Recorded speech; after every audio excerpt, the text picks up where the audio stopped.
This is the Happy Rant Sports Podcast, in which Ted Cluck and Barnabas Piper rant about old sports, new sports, sports books, sports movies, and anything else related to sports that they feel like. Enjoy. Hey, welcome to the Happy Rant Sports Podcast. I am Ted Cluck, joined as always in studio by my good friend and partner in sports radio, Barnabas Piper. Pipe, your metro area, Nashville, the greater Nashville area, just hosted the NFL draft, which from the looks of it on TV looked like maybe the most miserable place on earth to be for the last few days, in that it was just a ton of general public kind of clogging one street, standing around waiting for picks to be announced. Like, for the life of me, I don't know why anybody would go to this live. Do you understand that mentality, the thing that would make somebody do that? Yes. Like from a like, I mean, in the same way that I'm like, yeah, I kind of understand why people do base jumping or something. Like, yeah, I get it, but also that's insane. This is like base jumping without any of the thrills and just as much chance of dying. So it's like waiting in line to base jump with 100,000 other people. The 100,000 sweating people in the rain, wearing jerseys and face paint, and being 3/4 drunk at all hours of the day. That's right, man. That's right. Yeah, it looked legit miserable to me. And I don't know about you, and I don't know whose feed you were watching. I was watching the ESPN feed.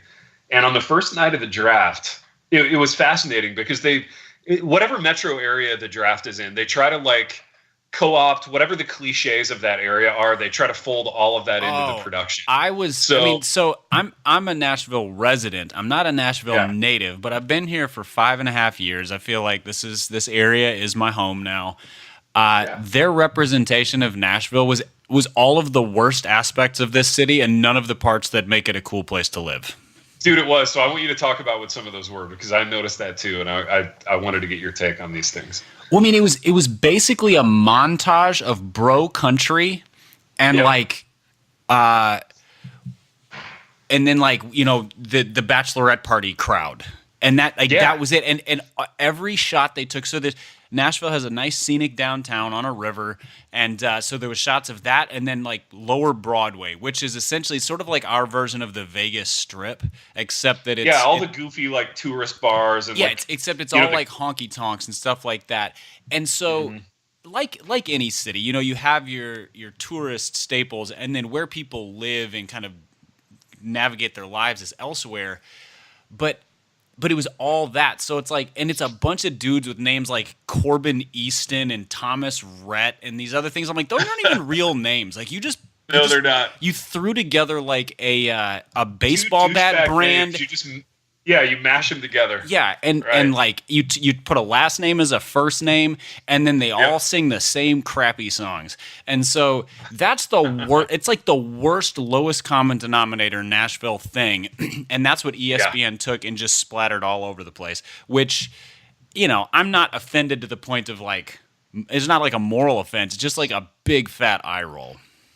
Dude, so I have a question about that, and I agree with the big fat eye roll. Like my most cringy thing about night one of the NFL draft. So imagine you've got this huge stage, you've got like 1,200 video screens, all like flashing up different things. I mean, it was an assault on the senses. Right. It was enormous. Apparently, it was the largest sort of freestanding stage area ever built, or at least ever done in Tennessee, or something like that. I mean, it was monstrous. Crazy. And so you had, on top of that, you had all the usual ESPN talking heads trying to blather, constantly for X number of hours. And then on top of that, on the stage, you've got a bunch of old dorks with instruments like playing music, playing random snippets of like Journey songs each time a guy would get picked. So it'd be like with the second overall pick in the 2019 NFL draft, the New York Jets select Quinnen Williams, defensive tackle, Alabama. And then so Williams would take that walk down the hallway. He'd come out. He'd do the chest pound, the fist bump with Roger Goodell or whatever. And all the while, the talking heads are trying to bloviate. The old dorks are trying to play like Journey music. And it was just the most aggravating thing imaginable, such that they did away with it. Like, I don't know, halfway through or by the second day it was gone. Thank God. But was that just an attempt to like lean into the whole music heritage of Nashville. Well, I mean, and the thing is, Broadway, the coolest thing about Broadway is that every single place has live music all the time. I mean, it is just, you walk down the street and you just hear bands coming from all of these different bars and restaurants and stuff. I mean, and it's the music city. And it is constant that live music is going on. So I think it was that, but they got like a wedding cover band. They wasn't even it was a bunch of it looked like a worship band from like an uncool Nashville megachurch.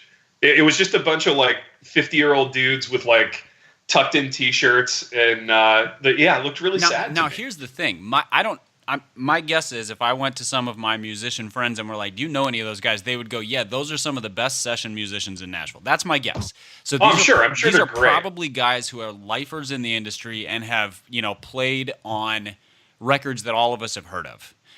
Dude, my thought was maybe it's an actual band.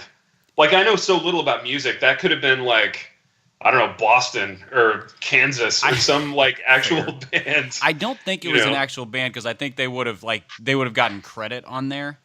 But my guess is those are all top-notch musicians who were basically like, you can retire on this paycheck if you just come play these mediocre songs in this weird context. And every performing artist has these stories where they're like, yeah, sometimes you take the paycheck to play like the rich kid's bar mitzvah or the corporate event. This is essentially like the worst corporate gig ever for a musician, but I bet they got paid buco bucks. I bet they did too. And you know what? God bless them. I wouldn't mind doing that kind of gig. Whatever the podcasting equivalent is of that sort of sellout, I'm in for that. Let's keep it on the production side, Piper. Who's your favorite draft talking head? So, like, there's all these guys blathering pretty much for 3 days straight about the picks. Who's your favorite one of those guys? So I was watching ESPN's feed because it's the one I could get easily. I didn't have access to NFL Network. And the only nice thing I can say about ESPN's feed is that is it Riddick? Louis Riddick? Is that his name? Yeah. He used to play in the league, used to be a scout. Yeah, he talks enough and says enough things that Mel Kiper more or less got shut out, which was great because Mel Kiper's the worst. Interesting. In my opinion. I don't like Riddick, but I like him better than Kiper. We've got disagreement here. Rare disagreement on the podcast in that I love Mel Kiper. Do you like Mel Kiper for nostalgia or because you like Mel Kiper? Dude, that's tough. That's a tough follow-up. I think I do love him for nostalgia. But I think I also actually like him for Mel Kiper. I like his cadence. I like his way of speaking. Like if Kiper was a pastor whose theology I agreed with, I would want him to like officiate my kids' weddings. There's something comforting and soothing about the patter of the Mel Kiper delivery. And it is pattern because he'll get asked a question and he'll answer it about 2/3 and then just sort of like stream of consciousness into observations about 3 other prospects and then about the position groups in the draft and then here's some late round sleepers and you're like, "Wait, I thought we were talking about this guy's footwork. What happened?" And dude, yeah. And so he loses me with that because he just it's like a malfunctioning high-powered computer listening to him talk that just like starts spitting out information. You're like, that's not what I asked for. That's more than what I asked for. Dude, in the guy's defense, he's forced to produce like so many words on this. Like it's almost astonishing. At what point do you think Mel Kiper has ever started to hate his life? Like, you talk about a guy with a very specialized skill set. Like, Mel Kiper couldn't quit his job and go do anything else at this point. Like, he's locked into this, but I wonder if in like 2011 he just got super sick of the NFL draft, and I wonder if he's just mailing it in at this point. You know what I mean? Well, I mean, sometimes it does. I would say he's mailing it in from a performance standpoint. Like, his writing is worse than it used to be, I think, and I think his television performance is worse than it used to be. His information gathering is not. It's just he no longer is trying to put out good quality pieces. He's just like, here's a half-baked scouting report on this stuff. Yeah. But I think he's still collecting the information as effectively as possible. I mean, he probably has 1,000 sources. I doubt he's doing all the legwork himself. But yeah, I don't know. I don't like him on TV. I think he used to be better. My favorite talking head is Daniel Jeremiah, but I didn't get to watch his. Oh yeah, he's good. And he took over. He took over at the NFL Network for what I think was what Mike Mayock used to do, because Mayock is now the GM of the Raiders, and so he was more the lead guy there. And I wish I could have watched, because I think he's a great combination of sort of smooth commentator, but also really insightful scout. He's a very positive person, but he's not afraid to very clearly rank players and talk about players' weaknesses. So he doesn't do the ESPN thing where you come away from ESPN feeling like every player is going to make 11 Pro Bowls. Dude, right. Like ESPN does their draft grades, and like the lowest grade they give out for any team is an A-. You know, it's like like real college at this point. Yeah, it is grade inflation, because they know that somebody's going to call and complain. Otherwise, like mommy of an NFL player is going to call and complain. Whereas, Jeremiah's willing to say, like, here are his strengths, here are his weaknesses. He would be a solid, fourth round pick, not like he's got stardom in his future kind of thing. Dude, so speaking of a guy who would be a solid fourth round pick, but who actually went 6th overall to the Giants, let's talk about Daniel Jones. Yes. I want to get your Daniel Jones takes, and I want to talk about the screwiness of the QB market in general, because I think this draft, this is one that we're going to look back on. We're gonna look back on this draft in the same way that we look at the E.J. Manuel, Christian Ponder, like quarterback drafts of a few years ago, and go, like, how in the world did these guys get taken where they went? So Daniel Jones goes 6th to the Giants, quarterback out of Duke. Respond to that, Barnabas Piper. I laughed out loud when that pick was made, because I was like, oh, they want to replace Eli Manning with a worse version of Eli Manning. This is amazing. Yes. And so the arguments I have heard, it is logically coherent and also dead wrong for this pick, which is, people are like, oh, they should have drafted him later, and they're like, but since he's the quarterback, if you want to take him, you just take him to make sure you get him. And I'm like, yeah, but dude, that logic is so flawed. It's only true in the sense of, like, if this is a zero-sum game, like, you take him now, you take him later, that kind of thing. Yeah. But when you take a step back and look at team building, you go, you know what would have made more sense? Drafting, I don't know, Josh Allen, the guy who went next. Right. And I think he went next to Jacksonville. And he went 7 to Jacksonville. Yeah, so drafting him and then trading your second-round pick to Arizona for Josh Rosen, who is under contract for peanuts for 3 more years because they already paid his signing bonus, and he was a top 10 pick last year and is better than all the quarterbacks in this year's draft, I think. Maybe with the exception of Kyler Murray, but he's a wild card. Dude, seriously, why wouldn't they do that? Unless you really hate Josh Rosen. And I know there are people who really do hate him, like personality-wise. Like there's a real sort of anti-Josh Rosen thing. I think New York made the mistake this year. So they got rid of Odell Beckham. They got rid of a couple different people, and then Dave Gettleman, their GM, who, as far as I can tell, is just abysmal at his job. Was basically like, we used to have a locker room culture problem and now we don't. Basically saying we traded away all these problems. So, they seem to be doing the thing where they're trying to take character guys. Yeah. That's a great thing to have, as long as they can play football. Well, dude, maybe they are actually trying to turn it into the Duke football program, in that, like, they'll go 3-9 in the ACC, but they'll have a bunch of really smart, high character guys. So maybe this is the Dave Gettleman model, and we're just now figuring this out. Yeah, I mean, what is Daniel Jones? I can't even remember his name. He's got a generic name. He's from a terrible football program, and he went to a terrible football program. Just everything about this is bad. Dude, you know who's a genius? I think his ceiling is, dude, honestly, like, and this is high ceiling, right? The best he will ever do is be Kirk Cousins. I was going to say Andy Dalton, but I think Dalton's better than Cousins. Dalton is better than Kirk Cousins. So yeah, the best he could ever do is to be Kirk Cousins. And honestly, I don't think he reaches that. I really, really don't. Even Andy Dalton, though, is capable of these, like, kind of sensational little bursts, So like you do get You get the occasional great game from Andy when Dalton. Dalton has a strong offensive roster around him, he plays Yeah. up, like to the point of being a legitimate Pro Bowl level performer. When he doesn't lift the performance of his peers, which is kind of like Cousins, except Dalton's more consistent in that. Now, to Cousins' credit, he was a third-round pick, and the fact that he's made a starting career out of this that's exceptional. Absolutely. Dalton, I think, was a second-round pick.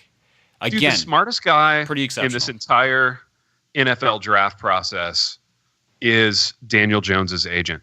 Like, this guy is a genius. If I was Nike or like anyone, I would hire this guy, because they basically took, okay, the guy's 6'4", he's got a decent looking face, he has a boring white guy name, he looks the part of an NFL quarterback, and what's more, he like apprenticed under David Cutcliffe, who like apprenticed the Mannings. This was it. Like, that was the sales pitch, and doggone it, it got him picked 6th overall in the NFL draft. Like, I don't know who his agent is, but the guy's a genius. Like, it was a really, really good PR sales kind of job, and tip of the cap to that guy. But who was the like last good NFL quarterback who was not a good college quarterback?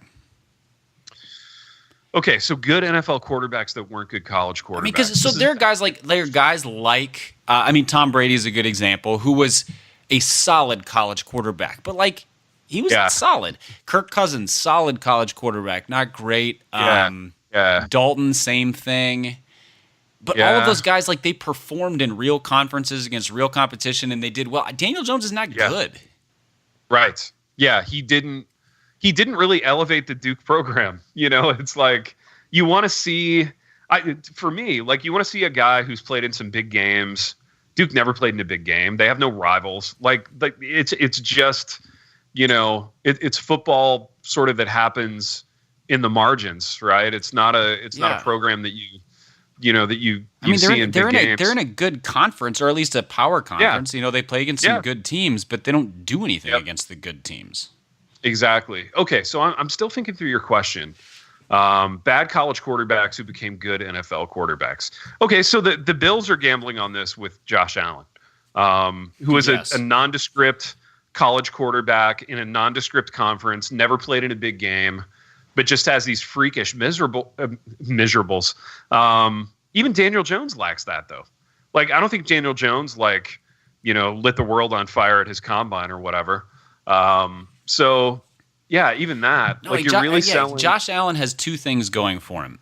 He has one of the best arms in the NFL in terms of just sheer throwing power ability. That's right.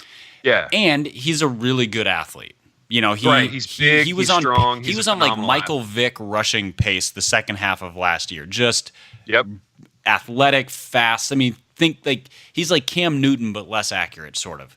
Exactly. No, I think he's going to be a bad NFL quarterback because you can't play NFL quarterback if you're not accurate. But Daniel Jones, the only thing he has in common with Josh Allen is that they're tall. They're both 6'5". That's it. Exactly. So to your question, I mean, what we're looking for are guys who got drafted on traits, right? But I'm kind of mentally running down all the starters in the league. They were all good in college. Even Matt Ryan, he played at Boston College, wasn't in a lot of huge games, but he still had, I think, good numbers in college, and he had great measurables. They were like a 9-win team most of the time, which for Boston College in those days was pretty solid. Absolutely. He elevated the program. Gosh, man. I mean, Joe Flacco played at, where was it? Like Delaware or something like that. And I think he was great at Delaware. Like, I think he jumped off the screen at Delaware kind of thing. Yeah. Kind of like Carson Wentz. I mean, Wentz is, he went number 1 overall. So that's a little different thing, but, won a national championship in college. I mean, Carson Wentz burned 1 AA to the ground. What about Garoppolo? Although, granted, first of all, we don't know if Garoppolo is a good professional quarterback yet. We know that he's a good-looking professional quarterback, and that's about it. Where did he play? Was it Eastern Illinois? Yeah, it was some small school. I think it was Eastern Illinois because I think it's the same school that Tony Romo went to. Yeah, ostensibly he played well there, although I don't know. Who's the other free agent? The big tall New England quarterback who had one great season when Brady was hurt and then like dined out on that for the rest of a decade. Yeah, not it's Matt Matt Flynn. something. No, not Matt Schaub. no. Matt Dude, Castle. how quickly forget Matt Castle. Well, when you're a white Castle, dude named Matt, you're like one of 11 NFL quarterbacks to be mediocre recently. So, dude, so the deal with Matt Castle was he was a backup in college. He got drafted. Was he at USC? He was at USC, and I think he backed up Carson Palmer. Was it Palmer or Matt Leinart? It might have been Matt Leinart. He got drafted solely on measurables. Yeah. Right? So big guy, big arm, looked the part, threw it out of the gym at his pro day or whatever, and they drafted him. And he had one great pro season, because of the system and because of Belichick, and then, has continued being on rosters kind of ever since that. But yeah, man, there's really no paradigm for this Daniel Jones thing working out, which is what makes it so fascinating. I think the closest comparison, which is not great for the Giants, is Jay Cutler. Yeah, there you go. Big conference, a smart school in a big conference that always performs badly at football, and you get drafted on essentially being projectable. The difference is that Jay Cutler was actually projectable. He was a head case and not a great quarterback. Freaky athlete though, and a huge arm. And man, could he throw the ball. Throw the heck out of the ball. And when he was on, he was terrifying. Yeah. To the opposition. And Daniel Jones has never been terrifying to anybody except maybe Giants fans. Exactly. Dude, what do you think of Dwayne Haskins while we're on this quarterback class? See, Dwayne Haskins seems like one of those guys. So he's kind of the opposite of everything we've just said, where the knock on him is that he was only really successful for 1 year. Because, I think he only started for 1 year. But he was uber successful, like 50 touchdowns, really accurate. He's got the physical traits. He strikes me as a guy who, if he's put in a good system, if he's coached well, will be a solid NFL starter. Like, think Joe Flacco. Like, he could be a Flacco-esque quarterback in terms of the right team around him, winning team, wrong team around him, not good. Or Andy Dalton. He's just one of those guys, I think. He'll be a middling starter. Yeah. So if you're the Eagles and you're in the NFC East, I don't think you're really sweating anybody in that division quarterback wise. So you're in a nice spot if you're Philadelphia. The Cowboys with Dak Prescott and that offense are probably the other best because Prescott can make plays, and I don't see any other playmaking quarterbacks in that division. Exactly. Dude, let me give you a deep dive, kind of B-side, deep cut sleeper quarterback. And then I'm going to get your favorite sleeper quarterback in the draft too, Pipe, because I bet you have one. Mine is round 6, pick number 178 from Washington State, Gardner Minshew to Jacksonville. I love this guy, man. I watched so much Washington State last year because they were always like the late game on ESPN. And they were running the air raid, right? They're running the air raid. Mike Leach. I just enjoy watching his offenses. They're a fun team to watch. And, dude, Minshew was great. He reminded me of like a young, healthy Jim McMahon. Like all kinds of swagger. Teammates loved him. Really physical when he needed to be. Undersized, but could throw the ball. Ostensibly could make a lot of the throws. I think this is a guy to keep an eye on, man. He's one of these guys that like kind of breaks the mold a little bit. So he falls accordingly. But, man, I would rather – if somebody said to me, you've got one drive to win the Super Bowl and you have to either have Gardner Minshew in the game or Daniel Jones or Dwayne Haskins, I would pick Minshew. Like, I would pick him to win me a football game. And it's nothing if not about that. So that's my deep dive, man. I'm calling my shot. He may be the best quarterback to come out of this class to me. Who do you like quarterback-wise? Deep dive. So I have two choices. Well, actually, I'm going to pick one that I think was a great pick and two that are total homer picks. Okay. I think Will Grier in the 3rd round to the Panthers was a great pick for them. Dude, it's good value. They needed depth. That's where you take a guy like that. They do not need a starting quarterback. There is no cost to this. They do need a backup quarterback. And Will Grier is a guy who, like, he's on that. I think he's one of those guys he's kind of sneaky athletic, inconsistent, but has put up big numbers, could be coached up into a successful NFL quarterback. If not, he could be, who was there? Was it Derek Anderson was their backup for forever and would periodically come in and just put up monster numbers, but then not be good enough consistently. I think that's a great pick for them. I don't know if I don't know if he's going to be a great quarterback. And then the two quick homer picks. So Clayton Thorson was drafted by the Eagles in the 5th round. I went to church with Clayton Thorson's family in Wheaton, Illinois.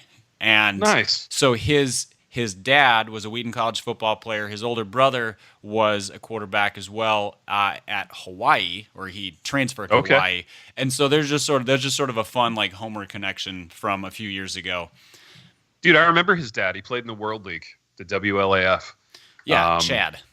Yeah, and I remember him because, like, being a small college football player myself, I always like kept an eye on small college guys that did well, and he was one of them. So yeah, Clayton Thorson, he has some nice like measurables, if I'm not mistaken, right? Kind of a big athletic kid, sneaky athletic. He played for Northwestern, and so Big Ten quarterbacks other than Dwayne Haskins don't put up huge numbers, but he threw for 3,000 yards. I mean, he's had some injuries, but I mean, I have no idea if he'll be a good NFL quarterback. But again, 5th rounder, he's the kind of guy who backing up Carson Wentz, like he's the right kind of backup for Carson Wentz, I think. I agree. He's going to bring some of that Nate Sudfeld, some of those same kind of skill sets to the table. And then the Vikings signed Jake Browning as an undrafted free agent out of Washington. And so Browning's been a multiple-year starter, put up big numbers. I think they gave him something like it was a record-breaking undrafted contract, like potentially a six-figure signing. Dude, I don't know why Browning fell so far in the draft. Like a year or two ago, he was one of those guys with Will Grier that was kind of being touted as like a potential 1st or 2nd round pick in this class. But do you know why he took such a tumble in the draft? I don't. I mean, I don't know. I don't know if it was character issues. I mean, if it was character issues, they wouldn't have paid him $100,000. I mean, because most undrafted guys get between like 10 and 50 or something like that to sign, and then they get whatever their salary is if they make the team. They went through a coaching change there recently, I think, and so they've had some issues at Washington, I believe. I could be wrong about that, or during his career they did. But yeah, that's one where I look at it and I go, again, there's no risk in it. But the Vikings have 2 more years of Kirk Cousins. I have a sneaking suspicion they're not going to re-up him on another $84 million contract in 2 years. No way. Dude, where's he going to go in 2 years? That'll be fascinating. Like, I mean, who knows what the QB market's going to do over the next couple of years? Exactly, but he'll be in that like play out the string as a bridge starter kind of stage of his life at that point. He'll still be in his quarterback prime. Like he'll be 32 or 33 at that point. So feasibly with another five good years of, assuming that he'll be somebody's Ryan Fitzpatrick at that point though. Like he can get you 400 yards and 3 touchdowns in a game that doesn't matter, but he'll be somebody's bridge guy. It's or he'll go replace one of the teams. You know who he'll go to? New York. The Giants, because they'll realize that Daniel Jones sucks. Yep. But so I think Browning is the right kind of move for the Vikings to make. I'm glad they didn't draft a QB in this year because they had other needs, but they need to be sort of just stocking their shelves with developmental guys to see if anything hits, so that when that time comes, they either have somebody waiting in the wings or they're ready to make a high pick. Let's stay with the Vikings because I actually loved their draft. I thought they did some really good things this year, and I'd be interested to get your take just top to bottom on what the Vikings did. But I have a little bit of an offensive line man crush on Garrett Bradbury. Round number 1, pick 18, plays center out of NC State. I actually found myself watching NC State games on account of how much I liked watching him. And I don't know that he has a Quentin Nelson type of impact, but it's going to be close. And that was a huge position group of need for you guys. You had to be stoked out of your mind for that pick, were you? I was, it's very hard to get stoked out of your mind for an interior lineman, but I was just completely satisfied. So I wasn't cheering, jumping around. Yeah. But when you get the guy you want, who is also the guy you need, at the middle of the first round, and you have to give up there's no trading up. It was I was like, this hits the spot, because they were such a mess on the offensive line. And so and their center this last year, Pat Elflein, has a reputation as probably being a better guard than center. And with the system they're running now, which is a lot of it's Gary Kubiak's offensive line system, so there's a lot of zone blocking and a lot of moving, a lot of stretch plays. They need mobile guys, and Elflein is that. So I think this is a huge upgrade for him. And I was really just content and satisfied with it. I wasn't excited, but I was like, awesome. Yeah, this is exactly what they needed. Dude, actually really staying on the offensive line, I love the guard that you guys got out of Oklahoma. Round 4, Drew Samia. Okay, tell me about him. The only thing I know about him is he played a little bit of tackle, and then he had like 35 straight starts at guard, which when you're starting for 3 straight years, really 4 straight years at Oklahoma, you clearly must be decent. Dude, same deal. A lot of same deal as Bradbury in terms of, I think at Oklahoma they asked the offensive line to do a lot of movement. So like a lot of movement, which means he'll work well in the zone kind of stretch scheme where you've got to like kind of get on your horse every play and move. He's going to be good there. I think he was a really good run blocker. I think he pairs really well with Bradbury. And then, like you said, Elflein kicks the guard. So ostensibly, you got your center and your 2 guards now taken care of. I don't know where that leaves you guys at tackle. Who's there still? So they still have Riley Reif at one tackle spot, and he's mediocre, but he's not signed to a massive contract. He's got 1 or 2 years left. So my guess is over the next year or two, they'll need to look to replace him. And then last year, they drafted Brian O'Neill in the 2nd round, who's sort of a developmental right tackle, who came on really strong at the end of the year. He was pretty bad at the beginning of the year and then got better. And so presumably, as tackles do, rookie tackles tend to not be very good, but they get better pretty fast. So I expect him to be pretty solid.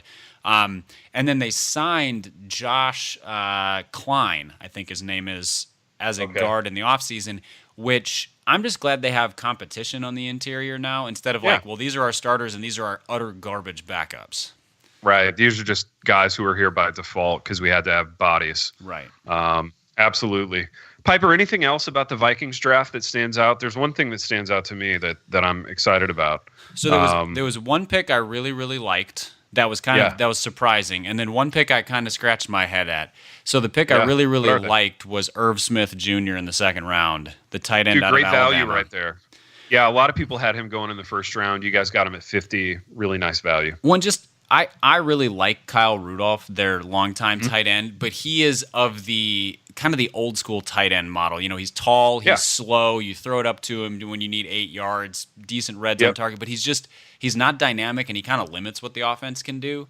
So to get a guy who's athletic and can do different things on offense, I think will be really good for them, and hopefully really good for both Cousins and the wide receivers. Indeed. The pick that made me scratch my head was Alexander Madison in the 3rd round, the running back from Boise. I mean, he might be good, but that just seems like a little reachy. It just seems like they definitely needed running back depth, but I felt like there were better guys. It seemed like there was possibly better guys, or they could have picked up somebody equivalent in maybe the 5th round or something like that. So they must. Something about their scouting of him must have showed them something about his athleticism, his potential, his pass blocking. I don't know what, but that was a bit of a head scratcher to me. Dude, I was pumped that you guys picked a long snapper. 7th round, pick number 250. You guys got a long snapper out of Air Force. So first Air Force player drafted in like 20 years or something. Exactly. Good to see the long snappers represented. I was excited about that one. So you had to be excited too, Pipe, about how badly the rest of the division drafted. In that the Bears didn't really have picks, so they were kind of off the table. The Bears drafted Mitch Trubisky again this year. Exactly. Detroit did Detroit things, which, to be fair to the Bears too, they also drafted Khalil Mack this year, which I think any of us would do if given the opportunity. Right. Detroit takes yet another tight end in the top 10 in T.J. Hawkinson, who could be really dynamic, but who could also get them, 35 catches and so here's the thing 600 about yards. tight ends that are dynamic, quote unquote. Yeah. No tight end is more dynamic than their coaches. Yeah. You have to have a coach who knows how to use you to be a good tight end. Yeah. Which is why. And go ahead. Benefit of the doubt wise, hopefully Patricia coming out of that New England pedigree with the creative stuff that they were doing with Gronk and Aaron Hernandez and the other kind of matchup nightmare tight end guys they've had over the years. Yeah, but he was also their defensive coordinator. That's true. Yeah, I mean, hopefully maybe some of that offensive ethos bled over into Matt Patricia at some point, but I do have my doubts. Yeah, when they drafted Hawkinson out, I mean, first of all, I'm never worried about the Lions, and I haven't been since Barry Sanders retired. Nor should you be. But yeah, that pick was kind of like, I mean, maybe he's fine, but that's not what they need. They needed a lot of other things.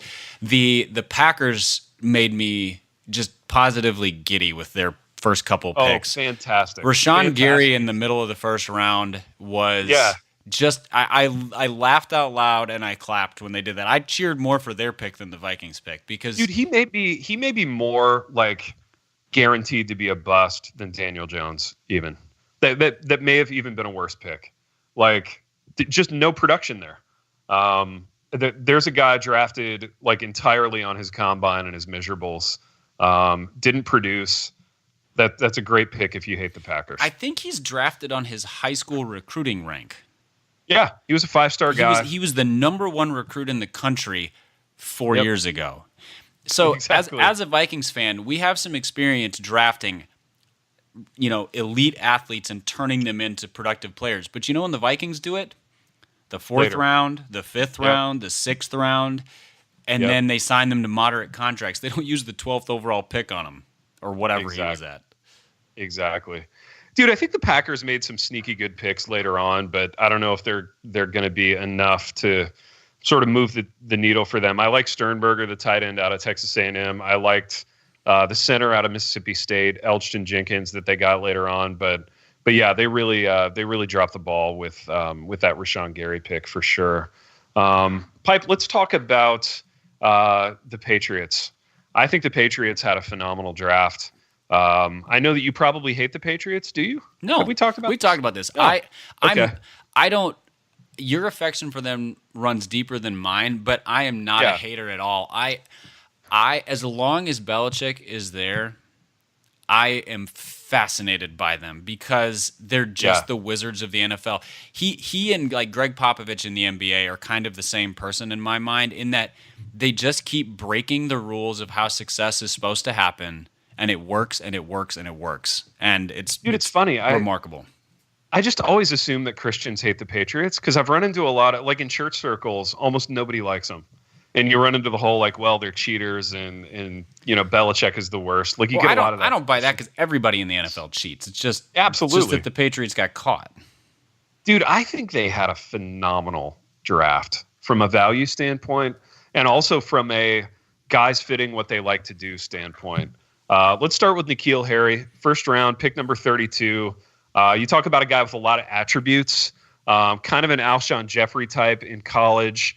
A big, physical, yoked up guy who boxes out, who gets those red zone kind of catches. It's been a long time since they've had a real like grown up at wide receiver. They've had a bunch of like midgety slot guys that have done work. Their running backs have been really involved in the pass game of late. But they haven't had a full size wide receiver be successful since Randy Moss. Dude, seriously. So I think N'Keal Harry, he's not going to be Randy Moss, obviously, but he gives them like a real adult to use out wide, which is something they haven't had in the longest time. Does it make you nervous that their history of drafting wide receivers is it's almost as bad as the Lions' history of drafting wide receivers? Dude, it's bad. It really is bad. Going all the way back to like, Chad Jackson and a bunch of these guys that they've tried over the years. It does make me nervous, and I guess this has the potential to go south in the same way. I guess it's a low cost thing, relatively speaking, because he's basically a second round pick. I mean, he gets a guaranteed contract, but he's bottom of the first, and so if it doesn't work out, it doesn't work out. But I hope it works out for them. But also, I hope it does too. Also, I just think it'll make like for a fun option in their offense. Yeah. Their offense has been so, tied to these short little whip routes and slot receivers just running to open space. It'd be fun to see them have a matchup guy again, especially with Gronk retiring. They're going to be hard pressed to get the kind of matchups that they've gotten in the past. I loved Chase Winovich in the third round. I thought was a huge steal there, a huge value guy. He was actually the productive counterpart to Rashawn Gary's unproductiveness on the Michigan defensive line last year. So, and Winovich actually like measured really, really well. I mean, you tend to look at these white pass rushers and think like, oh, they're just high effort, high motor guys. But Winovich ran really well. He jumped really well. All the things you look for in terms of like change of direction, like he had those measurables. So I think to get him at New England at 3 perpetually thrives with these sort of weirdo hybrid pass rushers who are like they can play a little bit in space. I mean, going back to oh dang it, what's the guy's name who now coaches Teddy the Titans? Bruschi, Willie McGinnis, Mike Vrabel. That's the guy. Yeah, like McGinnis and Vrabel. McGinnis was a little bit more of like an outside linebacker pass rusher, but like Vrabel was kind of all over the place. And they've had the same guys recently. They manufacture pressure really well. And then there was an interview with Winovich after he got picked where somebody asked him a question about, kind of how he thought he would fit or whatever. And he was basically like, I'm still waiting on authorization from the team on what I can say. And I was like, oh, this is Bill Belichick's son. That's so good, man. Yeah, he actually crafted this man out of like Legos and who knows what else. I mean, it's perfect. I love it, dude. Yeah, I'm looking at the Patriots' third round, and I arguably think it could be better than the Raiders' first round. In that they took Chase Winovich. Oh, that's damning with faint praise. Yeah, damning with faint praise, exactly. Winovich, Damian Harris, the starting running back at Alabama. The Raiders took his backup, Josh Jacobs, in the first round. Again, because he tested really well, and again because there's this is a fascinating running back thing to me in the NFL right now, Piper. There's this bias against guys that get too many carries in college. NFL teams are almost like, well, he was the primary guy in college. We don't want him. He's got a lot of wear and tear. It's like, do you think Emmitt Smith and Barry Sanders and Walter Payton didn't get a lot of touches in college? That's back when they got 40 carries a game. I was going to say, Barry Sanders would touch the ball legitimately 40-plus times a game because he was the kick returner. He was a punt returner. He carried the ball 34 times, and he caught passes. And same with Emmett. So this logic of I want Josh Jacobs because he never ran the ball in college is like asinine to me. It's insane. Well, the other part of that logic that's stupid is that the other philosophy of running, the other idea is you get a guy for his rookie contract and then you don't re-sign him. So you basically use him up over 4 years and then cast him off, which means it doesn't matter how much tread has already been used on the tires because you're only going to use them until they're 26. Exactly, and let someone else deal with the kind of late, twilight of the career issues that running backs run into. I love Yadni Kajust, the big tackle out of West Virginia, round 3, pick 38. He was a guy that early in the process people were talking about as a potential first rounder. I just think the New England offensive line coaching situation immediately makes these tackles better. Yeah, what is their offensive line coach's name? I forget. I forget too. I want to know it. He's been there forever, and he's turned so many trash players into good players, or players who were great there go elsewhere. Like Nate Solder, for example, who was a Pro Bowl level performer with them, went to the Giants and was immediately subpar. Dude, that's where you see it every year in free agency. The New England tackle that gets like a huge contract and then good luck to whoever signed Trent Jones. Oh wait, that was the Raiders. Exactly. Dude, talk for a minute about the Raiders. You got a brand new GM. He was a TV guy, Mike Mayock. You've got the ultimate TV guy as a head coach in John Gruden, and a really weird draft, like a really screwy draft from the Raiders. Talk about it for a minute, and then I got to sign off. Yeah, but I want to get your take on it. I gave a hot take last year where I said I thought leading up to his first year that Gruden was sort of playing possum, and he would actually be good. Well, that was completely and utterly false. I don't think he knows what he's doing. And this draft has all the marks of him. Like I don't know what Mayock has a long history of being a good analyst and sort of pegging players well. This draft does not show that at all. They overdrafted Cleveland Farrell, they overdrafted Josh Jacobs, you know, and then you get into the mid and late rounds and it's kind of like I'd have to go round by round, but my guess is they missed on other guys who were available who were as good or better. Like taking Hunter Renfrow in the 5th. The guy's like a 5'9" white dude who ran a 4.8 40. I ran a 4.9 in high school. So that's exactly. That's not great. He's not the most athletic dude. I don't know. I don't get it. It's another one where I feel like they draft guys because Gruden's like, I just like him. I like his attitude. He's got grit or some nonsense like that, instead of taking the best pass rusher in the draft who was available when they took Farrell. And that was strange. Any number of like an offensive lineman at pick 24 or pick 27. I don't know. Dude, you know what I love? So weird. I love their 4th round pick, Max Crosby out of Eastern Michigan. He's an edge guy. I watched a lot of Eastern Michigan last year because we used to go to their games when we lived up north, because their games were basically free and you could sit on the first row, and it was a lot of fun. I actually think Max Crosby, 6'5", 255, ultra productive in college, measured really well. He ran a 4.6 at the combine. I actually think he's going to get more sacks than Cleveland Farrell. So I think of small school pass rushers have a long history of being successful too, just because pass rushing is still a specialty position. You know, you can't be a specialty cornerback, you can't be a specialty safety or guard or whatever, but like you can play 24 snaps, and if you can get to the quarterback, you have a place in the league. And so I think, I could see that working out. Exactly. Well, Pipe, we have wandered to and fro throughout this NFL draft podcast, man. This has gone quickly. And I've enjoyed it. So any parting shots before we go? Well, there's still, there's a lot of other NFL news we never got to, like, I don't know, the Jets' new uniforms, for example. I feel like we're going to have to do another sports episode we got to talk about that. Let's do another one soon. Let's talk about NFL uniform changes. Let's talk NBA playoffs, and let's talk a little bit of baseball, because I've been enjoying the early season Mariners. Both of our teams have gotten off to incredibly hot starts, and I think at the time of this recording lead their respective divisions, which was unexpected for both of us. So yes, we need to talk some baseball. Dude, it's been super fun, and I've got a whole batch of like new favorite Mariners that I want to talk about. So we'll do another one of these next week. We have wandered to and fro throughout this NFL draft podcast, and until next time, rock ya sin.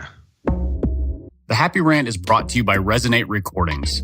If you go to resonaterecordings.com, you can see the full range of services they offer. So if you're considering starting a podcast, they are the ones we recommend going with. Again, go to resonaterecordings.com to see their prices, to connect with them and ask any questions, and to see what they can do to help you launch, edit, master, and improve your podcast. Again, go to resonaterecordings.com to see what they can do to help you launch and improve your podcast.